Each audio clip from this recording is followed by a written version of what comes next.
President Trump saying he will sign an executive order to keep meat processing plants open in this country. This comes days after Tyson Foods warned the, quote, food supply chain is breaking. Several beef factories have been forced to shut down due to workers getting sick. Marc Perrone is international president of the United Food and Commercial Workers International Union. The union is calling on the White House to strengthen testing and safety measures for its 250,000 meatpacking workers. Good evening, Marc. Thanks for joining us. Thank you, Sarah, for having me. What is your reaction to the president signing this executive order? And do we know anything about what's in there as far as keeping workers safe?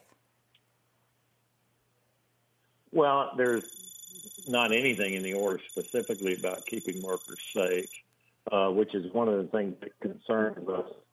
The White House must clearly enact enforceable safety regulations or standards. Now, they can do that through OSHA or other mechanisms, but they really need to do that. Now, the companies need to mandate PPE that the workers can use and access the federal stockpile in order to do that, if in fact he's going to use the Defense Production Act. That we need daily testing to make sure that we ultimately keep the virus out of the plant.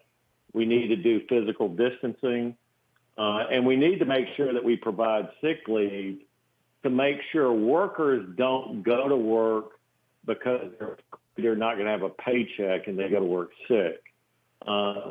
That's very important, and we need constant monitoring of the plants by federal inspectors to make sure those safety standards are in place. Now, look, if he had done the Defense Production Act to get us to PPP in the very initial stages, we could have basically avoided this.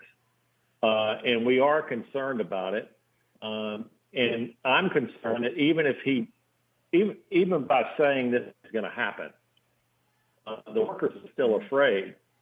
And now their trust has been broken in those plants. I don't know whether or not they're going to go back to work because some of them, I think, are just not going to work because they're afraid.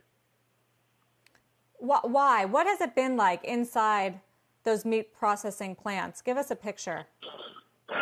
Well, look, everybody is like elbow to elbow. That's the first thing. There haven't been, up until recently, plastic dividers between the workers. There haven't been face shields on their helmets, and there weren't masks that they were allowed to wear. The cafeterias are like a schoolroom cafeteria where everybody sits face to face. They now have put dividers up in those cafeterias, and we applaud the work that some of our employers have done in order to make things safer. And that has been in conjunction with conversations between us and the companies. I can't say that all of them have been difficult, while some of them have been. But we need uniform safety guidelines that are enforceable to make sure that this happens across the system. Our food supply, as it relates to protein in this country, is so interrelated and interconnected because of the efficiencies that have been worked into the system. When anything slows down or there's an issue, it has an impact at the point of sale in the stores. What we're starting to feel right now. Right, Marc, I wanted to ask you about that. When are grocery shoppers across this country going to really see the impact of this, either through shortages or price increases? What can we expect? Well, I think that we've already seen some price increases. In fact, I was reading a trade publication the other day that said that margins are up 340% in some of the packers. And I've started to see, at least in my stores, limited supply of chicken. I have not run into a pork issue as of yet, but I think that we can probably expect within the next probably week or two some shortages of product. Now, I want to be clear, I don't think it's a food supply shortage as much as it's going to be a shortage of a particular product that you may be wanting.